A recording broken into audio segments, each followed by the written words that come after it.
अस्सलामुअलैकुम रहमतुल्लाहि वबरकातुहू। प्यारे बच्चों, मराठी में आज हम धड़ा 18 में पक्ष्यांचे जग यानी परिंदों की दुनिया में परिंदों के नाम और उनकी आवाज़ें देखेंगे।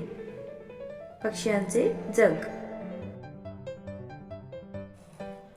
मुलांनो, आपण काही पक्ष्यांचे चित्रे पाहणार आहोत।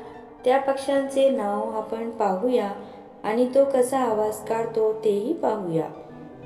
यानी हम तो कुछ परिंदों की तस्वीर देखेंगे और साथ ही ये भी देखेंगे कि उनकी आवाज़ कैसे निकलती है। हाँ आहे पोपट। इसकी आवाज़ कैसी है? मिठू मिठू। हाँ आहे मोर। इसकी आवाज़ कैसी है? म्याऊ म्याऊ।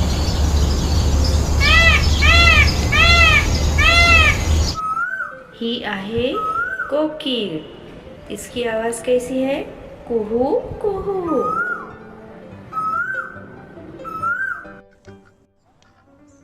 ही आहे बदक।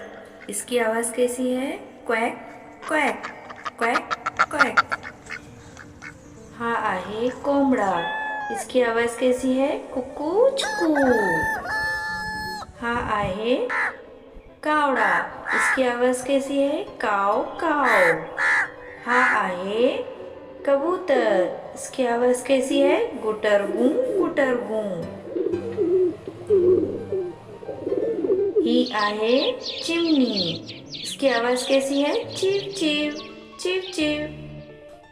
तो सुना बच्चों आपने परिंदों के नाम और उनकी आवाज़ें। अब आपको इन परिंदों के नाम और उनकी आवाज़ें अच्छी तरह से याद कर लेना है।